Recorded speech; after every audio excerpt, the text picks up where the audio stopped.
Hello student, जय हिंद। स्वागत है आप सभी का टीम स्था पर। मैं हूं दीपेंद्र प्रताप सिंह। स्वागत करता हूं आप सभी बच्चों का आज के सेशन में, जहां पर हम बात करेंगे IBACIO के बारे में।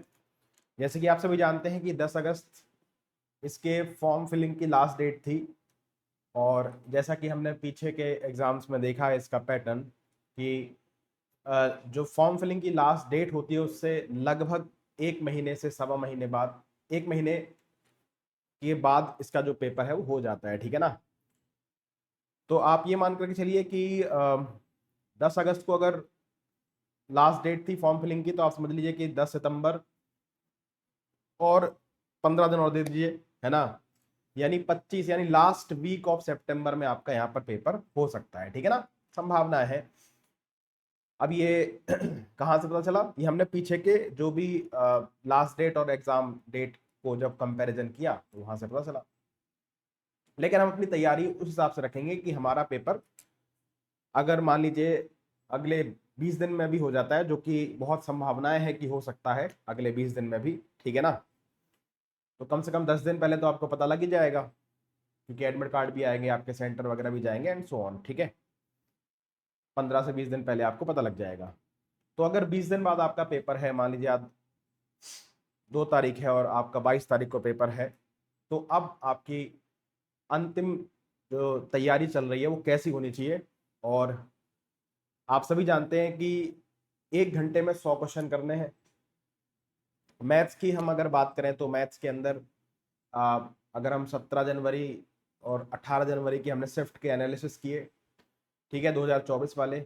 उससे पहले हमने 2021 के क्वेश्चंस देखे, ठीक है ना। तो मैथ्स के 20 क्वेश्चन हैं, लेकिन उनमें बच्चों को फंसाने के लिए 3 से 4 क्वेश्चन ऐसे डाल दिए जा रहे हैं कि जिनमें अगर आप फंस गए तो हो सकता है आपका 15 मिनट उनमें निकल जाए। तो उन सवालों को आपको बहुत स्मार्ट तरीके से छोड़ना है, ठीक है ना, ईगो पर नहीं लेकर के जाना है। अब ये काम अब करना शुरू कर दो, ठीक है। बात करते हैं फटाफट से। सबसे पहले ncrtquiz.com, इस पर आप क्विज लगा रहे होंगे, है ना, क्योंकि अगर मैथ्स टफ आ गया तो यही जीएस इंग्लिश यही आपकी हेल्प करेंगे, है ना। 5 सेक्शन है, पांचों आसान नहीं आएंगे।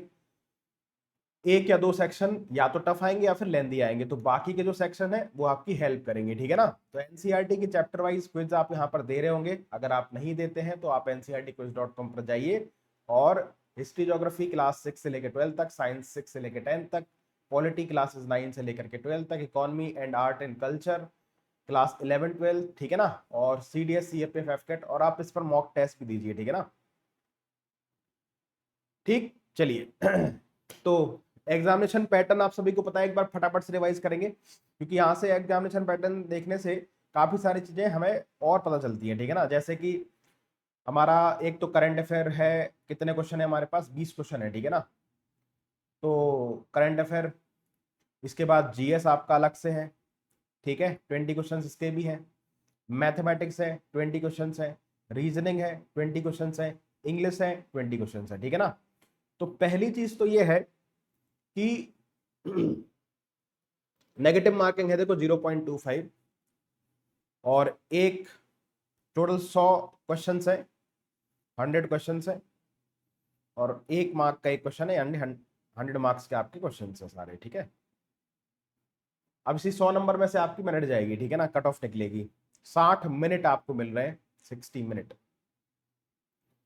तो 100 क्वेश्चंस करने के लिए आपको 60 मिनट मिल रहे हैं, और 60 मिनट में आपके 5 सेक्शन हैं, ठीक है ना। करंट अफेयर के 20 क्वेश्चन को करने में कितना टाइम लगेगा बताओ।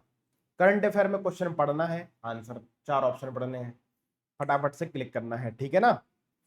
इसमें टाइम वेस्ट बिल्कुल भी नहीं करना है, इसलिए तैयारी इतनी तगड़ी रखनी है कि करंट अफेयर और जीएस में मैथ्स ना लगानी पड़ जाए, ठीक है ना। तो जो करंट अफेयर और हमारा जीएस है, इन दोनों को आप 12 मिनट के अंदर निपटा लीजिए। 12 मिनट के अंदर इन दोनों को निपटाओ, ठीक है ना, करंट अफेयर और जीएस। और अगर डायरेक्ट एग्जाम में निपटाने की कोशिश करोगे तो निपटेंगे ही नहीं, 20 मिनट यही ले जाएंगे। मॉक में प्रैक्टिस करिए, लगातार लगातार लगातार ये करने की कोशिश कीजिए, ठीक है ना। अब 60 में से 12 गए, कितने में से 48 मिनट, ठीक है। अब आ गया आपका इंग्लिश, ठीक है ना। इंग्लिश के 20 क्वेश्चन है। इंग्लिश के 20 क्वेश्चन में आप 15 मिनट्स दे सकते हैं, ठीक है ना। 15 मिनट आप दे दीजिए इंग्लिश के 20 क्वेश्चन में, तो आपके 27 मिनट चले गए, है ना। 12 और 15 27। और अगर आपकी इंग्लिश अच्छी होगी तो आप 15 मिनट से कम में भी चले जाओगे लेकर के, ठीक है। और ये टाइमर लगा करके करो, क्योंकि एग्जाम में घड़ी देखने को नहीं मिलेगी, क्योंकि रीजनिंग आएगी और रीजनिंग में क्लॉक आएगा, तो घड़ी तो पहन के नहीं जाने दिया जाएगा आपको। तो ये सारा काम आपका ऐसा होना चाहिए कि 12 मिनट हो गए, है ना, 15 मिनट हो गए, छोड़ो इसको, आगे बढ़ते हैं, ठीक है ना। ये नहीं कि इंग्लिश में ही लगे हैं, एक क्या बोलते हैं, नहीं आ रही है मीनिंग तो लगे हुए हैं, नहीं, छोड़ो आगे बढ़ो, क्योंकि 100 क्वेश्चन सारे देखने हैं, है ना। पहला टारगेट तो ये होना चाहिए कि 100 क्वेश्चन सारे देखने हैं, ये नहीं कि एक ही 2-3 ही पार्ट करके आए हैं। अब बचे हमारे पास 33 मिनट, ठीक है ना, 15 12 27 हो गए, 60 मिनट थे हमारे पास, 60 में से 27, 33 मिनट बचे। अब आपकी है रीजनिंग और मैथ्स, ठीक है। इनमें आप डिपेंड करता है, आपके अगर मैथ्स खराब है यानी कैलकुलेशन बेकार है तो आप 20 मिनट्स मैथ्स को दे दीजिए, ठीक है। बाकी के बचे 13 मिनट आप रीजनिंग को दे दीजिए, क्योंकि रीजनिंग के सवालों को हम जल्दी कर सकते हैं, लेकिन अगर रीजनिंग में आपकी पजल वगैरह आ गई या बहुत बड़े सवाल आ गए तो फिर रीजनिंग 13 मिनट में नहीं होगी। यहाँ से कुछ मिनट आपको लेने पड़ेंगे, है ना, 18 मिनट आपको यहाँ पर देने पड़ेंगे, 2 मिनट, और यहाँ पर आपको 15 मिनट रीजनिंग को भी देना पड़ेगा, ठीक है ना। और हो सकता है कि मैथ्स उस पेपर में आसान हो तो मैथ्स में और कम टाइम, लेकिन मेरे हिसाब से कि मैथ्स में अगर 20 क्वेश्चन है तो आप इसमें 15 मिनट तो आपको लग ही जाएंगे, ठीक है। अगर आप 15 मिनट्स में पूरे 20 क्वेश्चन एक बार देख लेंगे, है ना, और इन 20 क्वेश्चंस में कौन से 15 से 16 क्वेश्चन है जो करने वाले हैं, ठीक है ना, वो आपको यहाँ पर पता चल जाएगा। तो अगर आप इस तरीके से डिस्ट्रीब्यूट कर, देखो ये हर एक स्टूडेंट का अलग अलग हो सकता है ना। ये मैं एक स्टैंडर्ड लेकर के बात कर रहा हूँ कि करंट अफेयर और जीएस में टाइम वेस्ट ज्यादा नहीं करना है। हालांकि स्कोरिंग वाला पार्ट हमारा, देखो क्योंकि मैथ्स के अंदर क्या होता है कि अगर आपकी अप्रोच सही है, ठीक है, तो आपका आंसर 100% सही आएगा, है ये सही बात कि नहीं है। यानी आप 100% एक्यूरेसी ला सकते हो मैथ्स और रीजनिंग के अंदर। इंग्लिश में भी यही काम है, ठीक है ना। अब करंट अफेयर में कुछ ऐसा होता है कि बहुत लंबा करंट अफेयर पूछ लिया, या जीएस में बहुत उल्टा सीधा जीएस पूछ लिया, जैसे आजकल एग्जाम में पूछे जा रहे हैं, उम्मीद करें वैसा ना हो, है ना। तो करंट अफेयर जीएस में अगर आपका उस तरीके से नहीं आया, आपका कॉन्फिडेंस हिल गया, तो इसलिए आपके 3 जो है सेक्शन वो आपकी हेल्प करने के लिए, ये भी आप सोच सकते हो। मान लो अगर 4 सेक्शन होते, जीएस में करंट अफेयर होता, ठीक है, इंग्लिश होता, रीजनिंग होती और मैथ्स होता। अब मान लो करंट अफेयर और जो जीएस वाला पोर्शन है वो बहुत टफ आ गया, तो बाकी के जो 3 पोर्शन है फिर उनको आपको सपोर्ट करना पड़ेगा ना, पूरे पेपर को, पूरे 100 क्वेश्चंस को, या 100 मार्क्स में आपको सपोर्ट बाकी के 3 पोर्शन को देना पड़ेगा। यहाँ पर आपके पास 4 पोर्शन है, ये भी आप अच्छी बात समझ लीजिए अपनी, ठीक है ना। बाकी 1 घंटा एग्जाम में कैसे निकलेगा वो तो आपको पता लगेगा ही नहीं, क्योंकि 5 सेक्शन आपको करने हैं। अच्छी बात यह है कि कुछ मैथ्स के क्वेश्चन ऐसे हैं जो बहुत ही जल्दी हो जाते हैं, उन क्वेश्चन को फटाफट फटाफट निपटाते जाइए, ठीक है ना। कुछ बच्चे क्या करते हैं कि 2 राउंड लगाते हैं पेपर में, लेकिन मैं सजेशन दूंगा आपको यहाँ पे कि 2 राउंड के लिए आपके पास टाइम ही नहीं होगा, है कि नहीं। आप तो सेक्शन बांट लो कि जीएस और करंट अफेयर को हम 12 मिनट में करेंगे, ठीक है। और मैं कह रहा हूँ कि अगर और जल्दी भी आप कर सकते हैं इसको तो और अच्छी बात है, ठीक है। इंग्लिश में 15 मिनट ठीक है, 15 मिनट में 20 क्वेश्चन इंग्लिश के लिए ठीक है। अगर पैसेज वगैरह आ गया, कॉम्प्रिहेंशन वगैरह आ गया तो टाइम लगता है उसको पढ़ने में, है ना। रीजनिंग में भी आपको टाइम लगेगा, आपको 15 से 16 मिनट देने पड़ेंगे रीजनिंग के 20 क्वेश्चन के लिए, और मैथ्स में भी आपको 15-16 मिनट देने पड़ेंगे, ठीक है ना। बाकी इसमें आप 1-1 2-2 मिनट इधर उधर करते जाइए।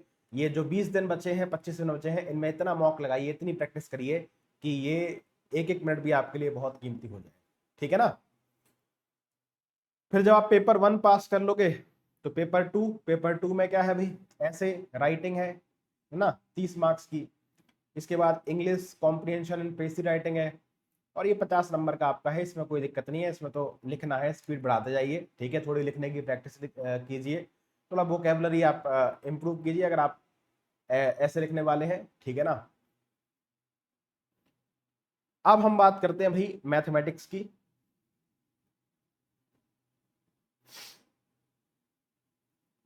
ठीक है ना, मैथमेटिक्स। तो आईबी के लिए जो हम आईबी की बात करते हैं, ACIO, ठीक है, तो मैं ये मान करके चल रहा हूं कि आपका सिलेबस कंप्लीट या तो हो गया है ना, या फिर 1-2 दिन में या 3-4 दिन में आपका कंप्लीट होने वाला है, ठीक है ना। इससे ज्यादा नहीं अब देना है आपको पढ़ाई में, पढ़ाई मतलब नई चीज सीखने में, ठीक है ना। अब हम करेंगे सिलेबस कंप्लीट होने के बाद, अब काम रह जाता है आपका सिर्फ प्रैक्टिस का, ठीक है। मैथ्स के अंदर अगर हम बात करें तो क्या है, सिर्फ अरिथमेटिक है। अच्छी बात यह है कि सिर्फ हमें अरिथमेटिक पढ़ना है, अगर कहीं गलती से एडवांस आ रही होती तो मैथ्स बहुत लेंदी हो जाता, फिर और ज्यादा लेंदी हो जाता, ठीक है ना। अरिथमेटिक के अंदर हमारे पास सबसे पहले क्या है, सबसे पहले है आपका परसेंटेज, ठीक है। तो परसेंटेज के हर एक टाइप के क्वेश्चंस, जैसे इनकम एक्सपेंडिचर वाले क्वेश्चंस, इलेक्शन वाले क्वेश्चंस, है ना, इलेक्शन बेस्ड, ठीक, प्राइस एक्सपेंडिचर वाले, ठीक है, पास फेल वाले, इसके बाद सक्सेसिव इंक्रीज, इसमें पॉपुलेशन आती है भाई, सक्सेसिव इंक्रीज या सक्सेसिव डिक्रीज, सक्सेसिव चेंज जिसको आप बोलते हो, है ना, पॉपुलेशन वाले, ठीक है, और एरर वाले, ये सारे टाइप के सवाल पेपर में आपके देखे गए थे परसेंटेज में, और इतने ही टाइप यहां पर होते हैं, सिंप्लीफिकेशन भी इसी में आ जाता है, ठीक है ना। सिंप्लीफिकेशन अलग से पढ़ने की जरूरत नहीं है, मत पढ़ना, वो तो कर ले जाओगे, कोई दिक्कत नहीं उसमें, ठीक है। हर एक टाइप का सवाल पढ़ के जाइए, और ऐसा नहीं कि बहुत कठिन सवाल लगाना शुरू कर दो, नहीं नहीं नहीं नहीं, यही तो गलती कर देते हैं हम, अरे सर इतना बड़ा सवाल करा रहे थे सर क्लास में, भाई वो तो प्रीवियस ईयर क्वेश्चन आए हुए थे, मुझे डिस्कस करना था, मैंने करा दिया, अगर मैं पेपर में था तो मैं भी नहीं करता उस सवाल को, क्यों टाइम वेस्ट करना उस सवाल में, ठीक है ना। जो देखने में इतना बड़ा सवाल है कि पढ़ने में उसको 1 मिनट लग जाएगा, तो मैं क्यों टाइम वेस्ट करूं, मेरे पास है नहीं टाइम, मैं बाकी के और क्वेश्चन देखूंगा, ठीक है ना। टारगेट तो हमें वैसे ही मैथ्स के अंदर 15, मैक्सिमम 16 करना है, ठीक है ना, मुझे सिलेक्शन से मतलब है, सही है कि नहीं है। मुझे मुझे क्या चाहिए, एक्यूरेसी चाहिए,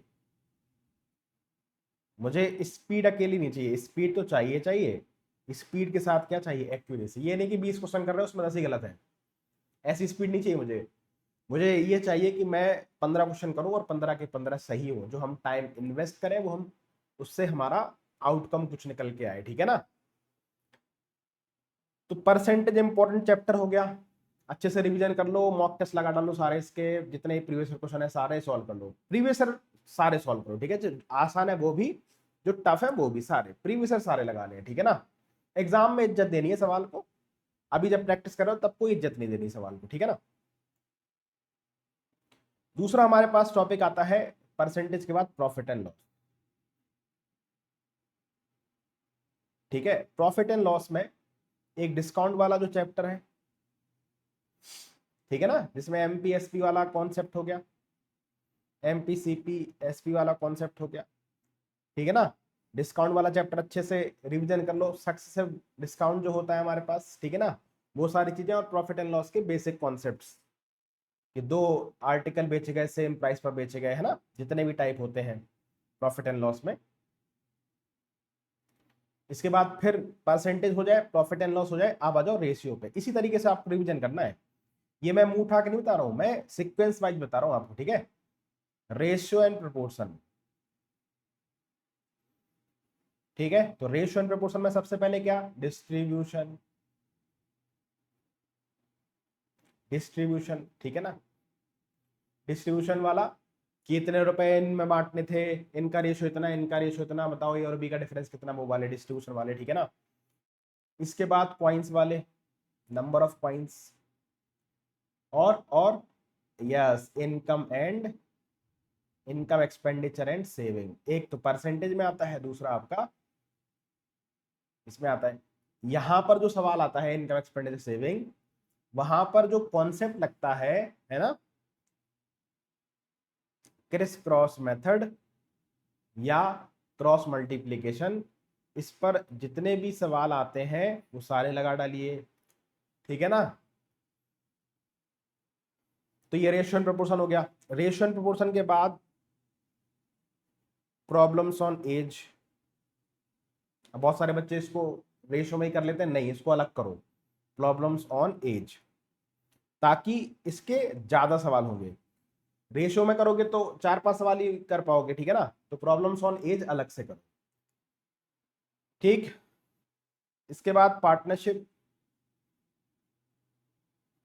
पार्टनरशिप में क्या है, देखो एक सवाल लगा डालिए आप प्रॉफिट का, एक लगा डालो इन्वेस्टमेंट का,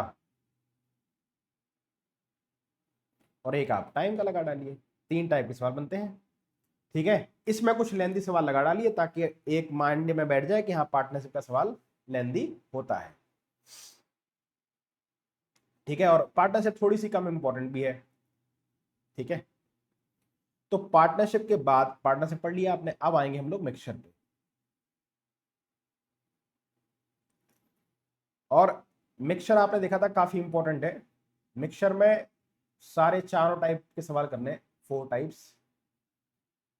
कौन से 4 टाइप्स, पहला वाला जिसमें एक क्वांटिटी चेंज होती है, दूसरा वाला जिसमें दोनों क्वांटिटी चेंज होती है, तीसरा वाला जिसमें हम रिप्लेसमेंट कई बार करते हैं, है ना। हमने देखा था कई बार रिप्लेसमेंट वाले, हर सवाल हर शिफ्ट में एक सवाल पूछ रहा था मिक्सचर का। सॉरी। और 2 कंटेनर दिए हुए हैं, उनमें रेशियो दिया है कुछ, उनको इस रेशियो में मिक्स करें ताकि जो तीसरा कंटेनर है या चौथा कंटेनर उसमें रेशियो क्या बने, वो वाला। तो 4 टाइप के बनते हैं मिक्सचर में, उनको अच्छे से रिवीजन कीजिए। इसके बाद आपका एलिगेशन आ जाएगा, ठीक है। एलिगेशन में तो क्या है, एक ही टाइप के सवाल है, एलिगेशन ही लगता है सब में। इसके बाद आपका आएगा टाइम एंड वर्क। ये चैप्टर बिल्कुल भी छोड़ के नहीं जाना है, ठीक है ना। टाइम एंड वर्क में एफिशिएंसी वाले, एफिशिएंसी बेस्ड जितने भी हैं, आफ्टर वाला कॉन्सेप्ट, ठीक है, बिफोर वाला कॉन्सेप्ट, ऑल्टरनेट, ठीक है, सब कुछ अच्छे से करके जाओ। इसके बाद मिक्स्ड प्रोपोर्शनल, मैन वुमेन वाला, ठीक है, एमडीएच, मैन डेज आवर्स वाला, वर्क एंड वेजेस भी करके जाओ इसमें, ठीक है। और पाइप एंड सिस्टम वाला, ठीक है, इसमें पाइप एंड सिस्टम में भी क्या करना है, आफ्टर, बिफोर, ये वाला कॉन्सेप्ट इसमें पढ़ो। लीकेज वाला कॉन्सेप्ट पढ़िए इसमें, ठीक है ना। क्लॉगिंग वाला कॉन्सेप्ट पढ़ो, पाइप क्लॉग्ड हो जाते हैं, फिर क्लॉगिंग हटा दी जाती है, वो वाले सवाल, ठीक है ना। कैपेसिटी वाले सवाल पढ़िए, कैपेसिटी ऑफ कंटेनर वाले, ठीक है ना। नंबर ऑफ पाइप्स वाले सवाल पढ़िए, number of inlets and outlets वाले,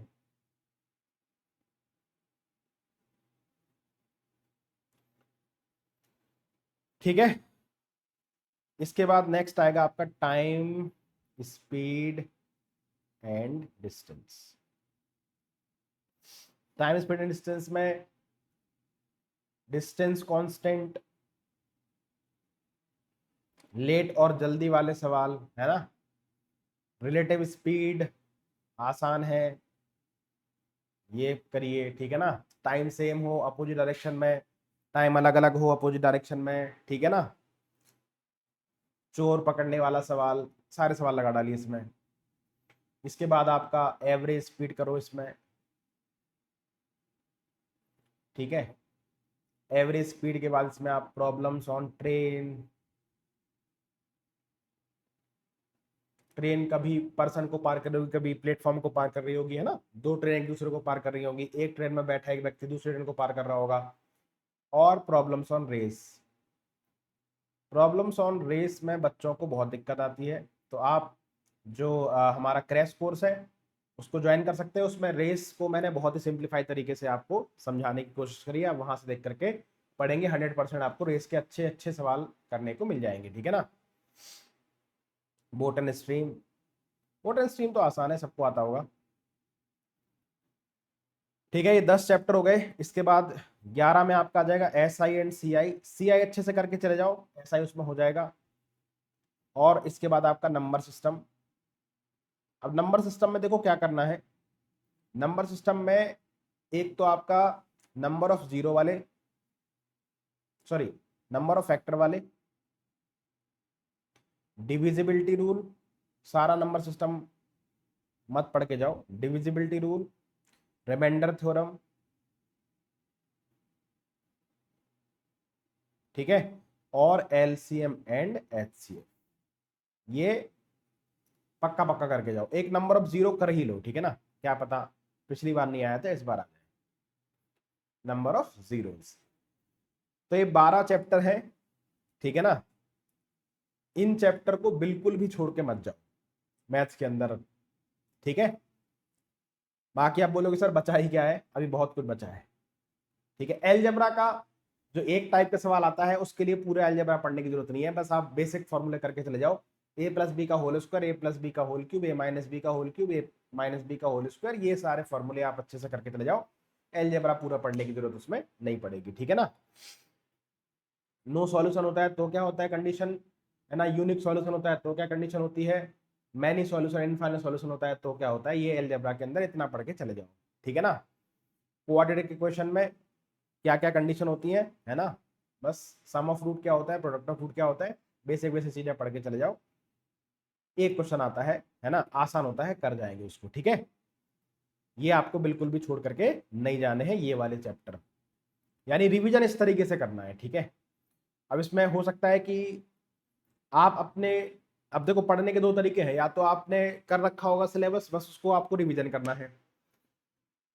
तो रिवीजन मैंने आपको बता ही दिया कि आप ncrtquiz.com पर जाओ और मॉक टेस्ट लगा डालो, ठीक है। मॉक टेस्ट में आपको काफी हेल्प मिल जाएगी। अदरवाइज आप चाहते हैं कि सर जैसे आपने बताया ये जो जितने टाइप हैं हमने उतने टाइप नहीं पढ़े हैं परसेंटेज के जो आपने बताया, या फिर टाइम एंड वर्क के, टाइम स्पीड डिस्टेंस के आपने जितने टाइप बताए हैं, तो आप इस क्रैश कोर्स को ज्वाइन कर सकते हैं। क्रैश कोर्स के थ्रू भी आप अच्छे से पढ़ाई कर सकते हो, ठीक है ना। क्योंकि ये रिकॉर्डेड बैच है तो इसमें ऐसा तो है नहीं कि डेली क्लास आपकी लाइव होगी, आप अपनी मर्जी के हिसाब से आप इसमें एक दिन में 2 टॉपिक भी कर सकते हैं, है ना।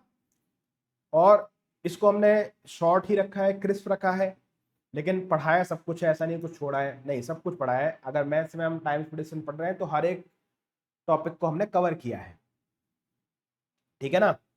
तो आप इस चाणक्य बैच को भी परचेज कर सकते हैं, इसकी जो लिंक है वो आपको डिस्क्रिप्शन में मिल जाएगी। अदरवाइज आप टीम निष्ठा के एप्लीकेशन पर जाकर के या फिर www.teamnistha.com पर जाकर के भी आप कर सकते हैं, ठीक है ना। तो अब समय वो है कि और 5-7 दिन आप कुछ नया चैप्टर पढ़ना चाह रहे थे, अगर आपको जैसे मान लीजिए एलसीएम एचसीएफ नहीं आता था, आप सीखना चाह रहे थे, तो अभी आप सीख लीजिए।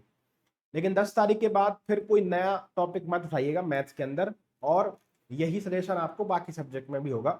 क्योंकि अब नया पढ़ते रहोगे तो जो पिछला आपने 4-5 महीने में पढ़ा है वो सब बर्बाद हो जाएगा, ठीक है ना। क्योंकि रिवीजन बहुत जरूरी है, तो अब रिवीजन का जो समय है वो आ गया है। तो 10 तारीख से रिवीजन करिए, 15 दिन 20 दिन लगातार आप बेहतरीन तरीके से रिवीजन कर लो, ठीक है ना। जितना पढ़ा है अगर उसको ढंग से पढ़ के चले जाओगे तो उसी में आपका मैक्सिमम स्कोर हो जाएगा, ठीक है ना। तो यही सलाह है आपसे। बाकी देखते रहिए, हमारे चैनल से जुड़े रहिए। अगर आप नए हैं तो सब्सक्राइब कर लीजिए, बाकी टेलीग्राम पर नहीं है तो टेलीग्राम पर भी जुड़ जाइए। और अगर आपको कोई हेल्प लगती है तो आप कमेंट बॉक्स में आप कर सकते हैं, हम आपके हर एक कमेंट का रिप्लाई करते हैं। थैंक यू, जय हिंद।